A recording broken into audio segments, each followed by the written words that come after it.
Kuwa na maswali mengi. Kama Yesu alikuja duniani na akafa kwa ajili yetu, na sisi kung'ang'ana kwingi kunatokana na nini? Praise the name of the Lord. But nimekuja ili nikwambie hivi, when the Jesus came and died, alipokuja na akafa, baada ya kukufa kuna kitu kilipokuwa ndani yake alikuwa amekibeba yeye. Kutoka kuzaliwa kwake aliwekwa, mimba yake ilikuwa ni ya Roho Mtakatifu, na huyu Roho Mtakatifu ilitengenezeka kitu ndani ya mama ili Roho Mtakatifu akaweza kukitumia. Praise the name of the Lord. Lakini kile kitu hakingeweza kuja duniani pasipo kualikwa. Praise the name of the Lord. Ndio maana alikitengenezea mwili, na ule mwili ukakitubu kweli ili nyinyi muweze kukipokea na kukifanyia kazi. Praise the name of the Lord. Watu wengine wana maswali mengi, lakini nimekuja nikwambie, kama Yesu alikuja akufe na achukue dhambi na maneno ishe hivyo, angefundisha lolote.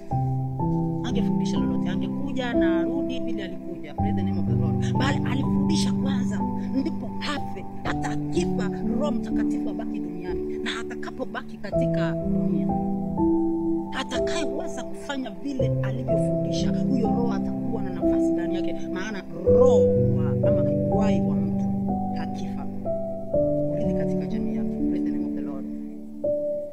Roho wa mtu akiondoka, mtu akisaa kufa, roho wake baki pale pale mpaka akapatikana mtu mwenye tabia kama zake kwenye jamii yake. Praise the name of the Lord. Lakini sasa ikiwa roho, Mungu alimzalisha Roho Mtakatifu duniani, na hakuna aliye na uwezo wa kupokea zile nguvu, hakuna aliye na uwezo wa kupokea yale matendo, akatenda kama alivyoagishwa ili yule roho wa Mungu aweze kuingia ndani yake na kufanya kama kile Yesu alivyofanya. Ndio maana Yesu kwake kuponya magonjwa haikuwa kazi ngumu. Praise the name of the Lord. Kwake kuondoa lahana haikuwa kazi ngumu, alikuwa anaondoa kwa neno moja. Maana kuna yale mambo ameyafanya ambayo huvuta Mungu kutoka mbinguni na kuleta duniani. Ni wangapi wana uwezo wa kutenda sawa sawa na Mungu ili kumvuta roho wa Mungu akashuka ndani yao, akasimama katika nafsi zao ili kudhihirisha uso wake? Mpaka leo roho wa Yesu analia. Kwa maana imeandikwa katika Biblia, imeandikwa hivi, macho ya Mungu huzunguka duniani yakitazama aliyejiandaa ili aingie ndani yake amsaidie kuyatatua matatizo yake. Mungu anatamani sana tusaidie, tusiwe na maisha ya kung'ang'ana. Lakini sasa matendo yetu ni kinyume kabisa. Shetani alipofukuzwa mbinguni alishuka duniani, na kilichofanya afukushwe ni mwanadamu. Praise the name of the Lord. Alipofukushwa kwa ajili yako na akasema na wewe mbele ya macho ya Baba yetu aliye mbinguni, hautakubalika. Vita hiyo duniani siku ya leo ni wewe umefukushwa. Sasa Mungu amekupa njia, amekupa mpaka na roho wake ili ufanyike kitu cha maana kinacholeta utukufu kwa ajili yake. Lakini wapi? Mioyo yetu imekuwa migumu. Praise the name of the Lord. We supposed to understand the ways of the Lord. Siku ya leo kuna kitu napenda nikwambie. Hicho kitu ukikijua, Shetani mwenyewe huwa anaogopa, huwa anaomba radhi kukujaribu. Praise the name of the Lord. Ukijua kutembea na Mungu wako katika hali zote, ukijua kuomba na kutubu, ukijua kuwa mtu wa kutenda mema, Shetani anataka kuingililia. Maana siku ya shida ikija kwa mtu mbaya, watu wanamrushia mikono. Kama sasa hivi, kama mimi ni mtu mbaya, mtu wa vita, mtu wa kufanyana mabaya, wengine wakihitaji usaidizi nisiwasaidie, siku ya kuhitaji msaada wako utangoja tu. Na ndio maana Yesu akasema, fanyia mwenzako bila unaweza taka ufanyiwe. Praise the name of the Lord. Ndio maana akasema, mimi ndimi njia.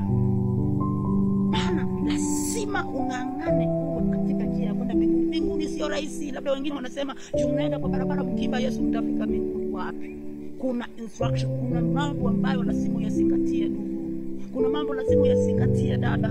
Lazima uwe mtu ambaye anatenda bila anaweza taka atendewe, ili siku ya kuhukumika kwako ikija, watu wahukumike kwa ajili yako. Najua mtu akikutenda vibaya, mtu akikutendea poa, ama kuna mfano niliokuwa nao. Unajua ukitendea adui yako mambo mazuri, siku ambayo ako katika shida, anaweza kukupenda kusida ndugu wako akusaliwa naye. Hata kuna jamaa niliambia kitu kama hiyo akanitolea ushuhuda, na hiyo ni kitu roho Mungu alinionyesha. Hebu unafanyia adui yako mema, uone kama hata kufanyia mara pili, kwa kuwa anatamani au kuhukumike na wewe. Lakini ukianzisha mema utakula mema, ukianzisha mema yatakufuata. unachokipanda ndicho utakachokivuna. Ujumbe huu ni kwa ajili ya everybody. Ikiwa unahitaji kupata njia ya uzima, lazima ufuatilie maagizo aliyoelekeza Yesu. Ukipata mwenye shida msaidie, usihangaikie kula na kunywa, maana hivi vitu ndivyo vimefanya tumekuwa waovu. Hivi vitu tunavyohangaikia ndivyo vimetupoteza. Eti rafiki yako ako na gari na wewe unataka gari, unaenda kuingia kwa miungu sio faidi kupata vitu. Praise the name of the Lord. Shetani ashinda. Ni aibu ukienda kutoa kafara mtoto wako, ukienda kutoa kafara na kuuza shamba na upate ile gari na ushindwe kumanage. Mungu anakupea kitu ambacho utawezana nacho. Ukiona ndugu yako amepewa, Mungu ameuangalia moyo wake. Mungu anafuata moyo wa mtu. Usifosi usikuwa na gari, usifosi usikuwa na vitu vya kidunia. Hivi vyote Mungu anaweza kukupa, lakini baada ya kutambua moyo wake. Baki na imani ya Bwana. Nawapenda, napenda mnapoelewa.